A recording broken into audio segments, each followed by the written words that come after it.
Hey friends, thanks for joining me on another weekly Money Girl episode. My name is Laura Adams. I'm an award-winning personal finance author and creator of online money classes. My debt course is a bestseller called Get Out of Debt Fast, a proven plan for debt-free personal finances. And if you're ready to build your credit scores, don't miss my credit course called Build Better Credit, the Ultimate Credit Score Repair Guide. Find them on my website at lauradadams.com. Since 2008, I've been bringing you personal finance and small business tips that boost your financial wisdom, wellness, and security. I cover a range of topics here, and I also interview subject matter experts and interesting people from time to time. And I'd love to hear if you're enjoying the show or if it's helped you improve some aspect of your financial life. You can do that by leaving a review. We always love your reviews. We read all of them. You can also call 302-364-0308. Or you can visit lauradadams.com. My site has an email contact page and, of course, more information about my work, books, and debt and credit courses. Today's topic is courtesy of a listener named Nalima, who says, "Hello, Laura. I enjoy the Money Girl podcast. I'm an anesthesiologist married to a hospitalist. We wanted to buy real estate, and I took a loan from my 401k for $40,000 at 4.5% interest. However, we never bought a property. But we have $45,000 in credit card debt with a 25% APR, costing $800 per month in interest charges. Should we use the 401k loan to pay off the credit card?" Thank you for the question, Nalima. This show will answer your question and review 11 pros and cons of taking a loan from a workplace retirement plan, like a 401k or a 403b. If you're a regular Money Girl listener, or you're fortunate enough to have a retirement plan at work, you probably already know that a 401k is a popular and powerful retirement savings vehicle. Once you enroll, you elect a percentage or even a flat dollar amount of each paycheck that you want to contribute, and it can be either a Roth or a traditional plan. For 2023, you can contribute up to $22,500 or $30,000 if you're over 50, and that's the case with most workplace retirement plans. Additionally, many employers encourage saving by matching your contributions, and when they do that, that allows you to exceed those annual limits that I just mentioned. And then once the money is in the plan, you choose how to allocate that money using an investment menu that probably includes index funds, exchange-traded funds, and money market funds. So you typically have a menu, and you can say, I want, 50% to go here, 40% to go here, etc. So you choose how to allocate it, and you can change that allocation at any time. All right, so let's talk about the 401k loan. Once you've got money in a 401k, let's talk about how loans work. Well, a 401k loan isn't technically a loan because there isn't a lender. So, we kind of use that word loan kind of liberally. It's just your ability to tap a portion of your own account tax-free as long as you repay it with interest and you repay it on time. So while it might seem a little odd to, repay yourself for a 401k loan with interest, the purpose of the interest is to compensate for that lost time. When you withdraw money from a retirement account for any reason, the funds are no longer invested, so they can no longer grow. So repaying that interest is, one way to kind of boost your balance and make sure that you're going to have more in the account than before you took the loan. Now, the first hurdle to taking a 401k loan is that it must be allowed by your retirement plan. If you're not sure, you can ask your benefits administrator or even check the rules by reviewing a document called the Summary Plan Description, or SPD. And you should get a copy of that every year. It has all the rules for your plan. But due to the paperwork and time that is required for a company to administer retirement loans, small companies may not offer them. I once worked with a small company, and I was the benefits administrator there, and we did not offer 401k loans because, we, I think, had 30, 40, maybe 50 people. So, if it's offered, this is going to apply, but if you are currently enrolled in a plan that does not allow 401k loans, it will not be an option for you. So if you can take a 401k loan, the limit that you can borrow is half your vested balance, up to $50,000. So, for example, let's say you've got $60,000. The maximum you could borrow is half of that, or $30,000. So it's going to be half of your balance, or $50,000, whichever is lower. And if your 401k balance, let's say it's $200,000, again, the most you can borrow is $50,000. There's a cap on it. And you can even take multiple loans as long as all of those loans over the life of that account doesn't exceed $50,000. Retirement account loans have an interest rate and a term. As I mentioned, it's spelled out in your plan document. The typical repayment period is 5 years, but it could be longer if you intend to use those borrowed funds to buy a home. You have to make payments in equal amounts that include principal and interest, which get deducted from your paychecks. And if you repay a 401k loan on time, you don't owe income taxes or penalties.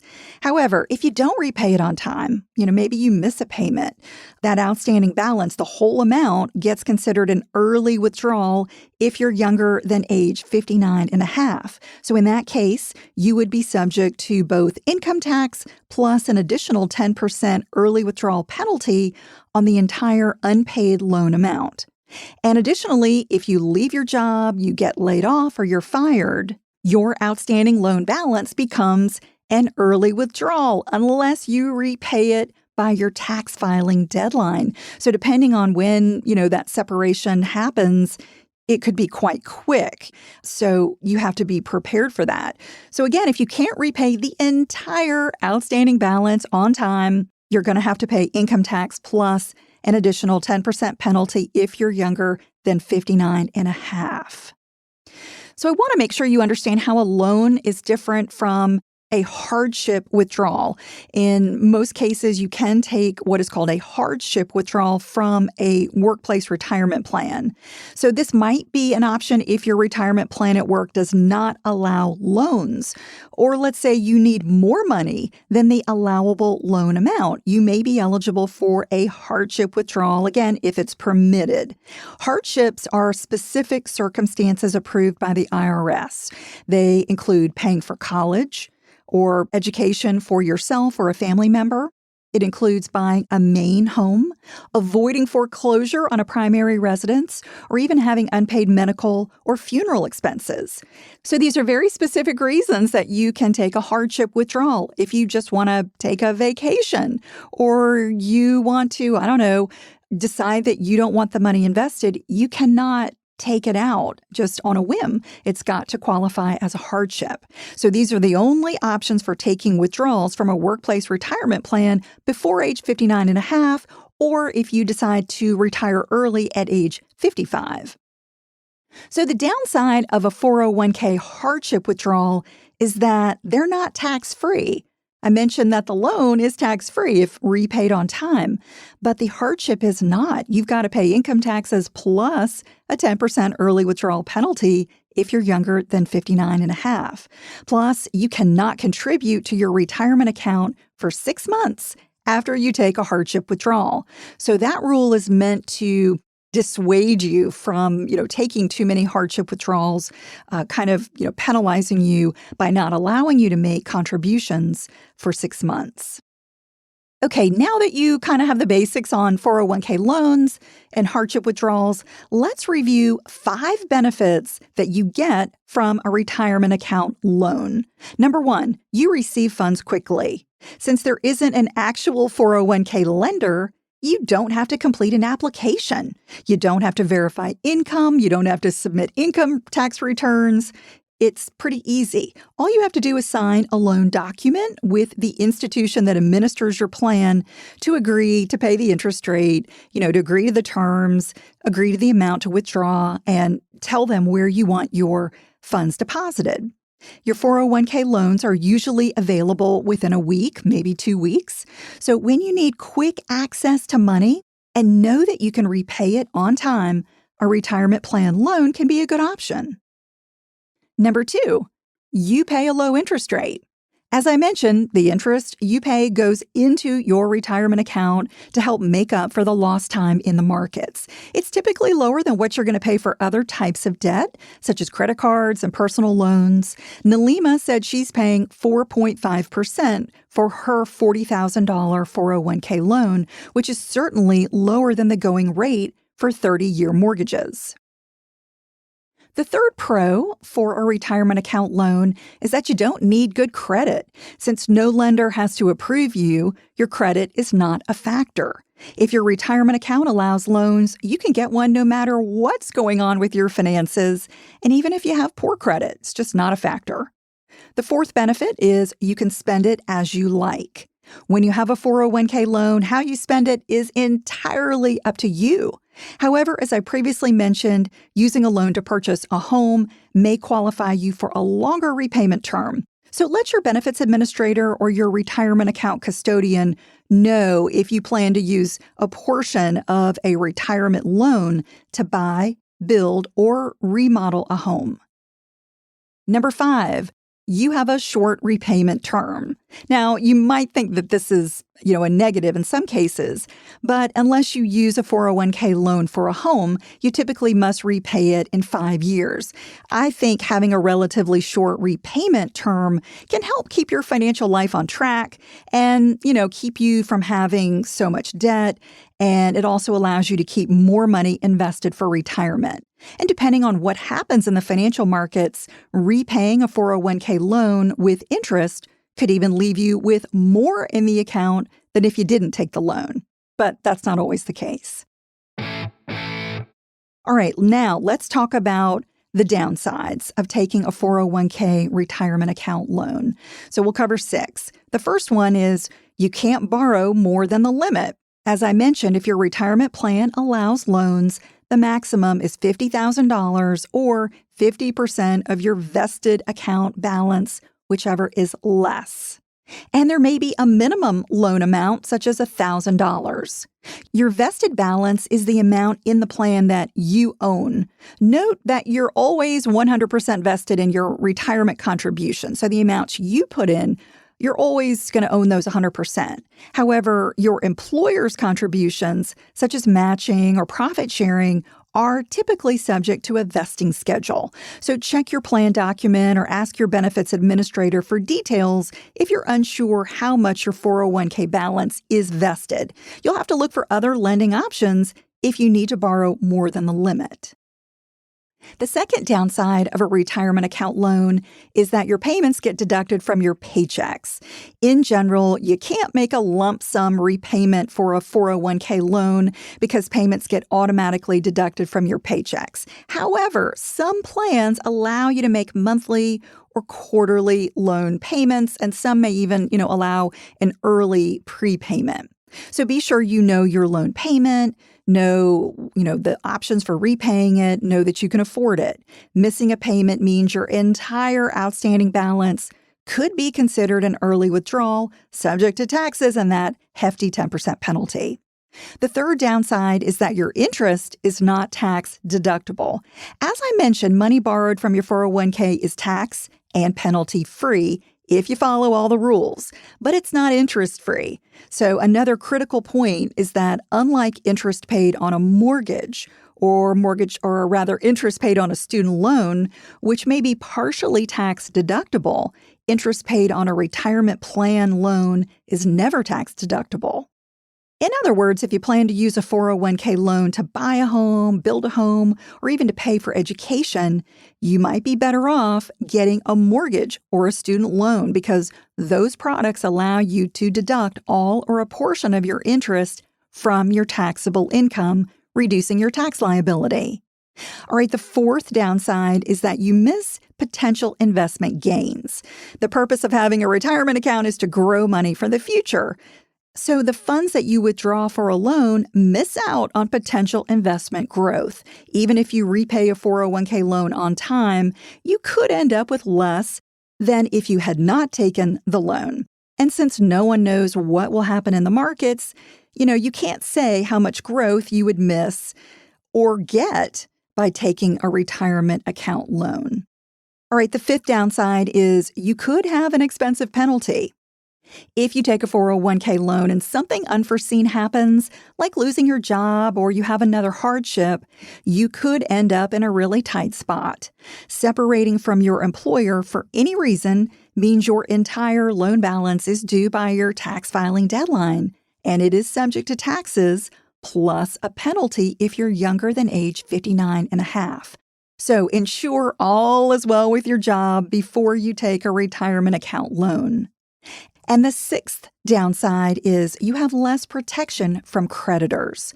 So another 401k loan consideration is that workplace retirement plans have a protection from a federal law called the Employee Retirement Income Security Act of 1974, known as ERISA. One of the key safeguards of ERISA is giving you protection from creditors if you have a financial catastrophe. There are exceptions when a qualified ERISA plan is at risk, such as when you owe the IRS for federal tax debts, you owe criminal penalties, you owe an ex-spouse under a qualified domestic relations order, that kind of thing. But having money in a retirement plan at work gives you some unique financial protections. All right, so, should you do a loan or not? I think whether you should take a loan from your workplace plan depends on your financial circumstances and your plan for using that money. If you're younger than 59 and a half and have a secure job, taking a 401k loan at a 4.5% or a 5% interest rate may certainly be better than getting a 401k hardship withdrawal or even taking out a high-rate loan. If your retirement plan offers a free consultation with an advisor, certainly take advantage of that opportunity to get some customized advice and understand your options before making the decision. I think thinking carefully about the pros and cons of a 401k loan before tapping your retirement account is critical. All right, I want to now go back to Nalima's question about what to do with her unused 401k loan proceeds of $40,000. She says she has $45,000 in credit card debt at a sky-high interest rate of 25% APR, costing her $800 a month in interest. And she wants to know if she should pay it off with that 401k loan money. Nalima, first, I'm concerned that you have accumulated so much credit card debt without a plan for paying it off. It sounds like you and your spouse have great jobs in the medical industry. With 2 steady incomes, you should be able to budget a portion of your monthly incomes to pay your debt down over time. Also, I'd like you to consider using a better credit card that charges less than 25%. Even if your credit isn't perfect, you should be able to get a card charging half that rate. However, the best way to use a card is paying off your balance in full each month so you get all the benefits without having to pay a penny in interest. So eliminating most of your credit card balance with your low-rate 401k loan would substantially cut your interest expense. So I do think it's a good idea in your situation. Plus, you'll have a structured 5-year repayment period for that 401k loan, which is good. But you could also repay the loan back to your 401k ahead of schedule with no prepayment penalty if you like. So, that decision is really yours to make. I would say if there's any reason you think your employment or your spouse's employment is not stable, repaying the loan, that could be wise. Remember, you'd have to repay the entire $40,000 by your tax filing deadline to avoid taxes and an additional 10% penalty, assuming you're under age 59 and a half. So factor in that potential risk to your decision. Also, anytime you use new debt to pay off credit cards, you must commit to never racking up your credit cards again. Otherwise, you're just going to end up going deeper into debt, and that 401k loan won't improve your finances in the long run, right? It's going to hurt your finances. So, Nalima, thank you again for your question, and I hope this points you in the right direction. Thank you so much for tuning in this week. That's all for now. I'll talk to you next week. Until then, here's to living a richer life. Money Girl is a quick and dirty tips podcast. It's audio engineered by Steve Riekeberg with editing by Adam Cecil. Our podcast and advertising operations specialist is Morgan Christensen. Our digital operations specialist is Holly Hutchins. Our marketing and publicity associate is Davina Tomlin. And our intern is Cameron Lacey.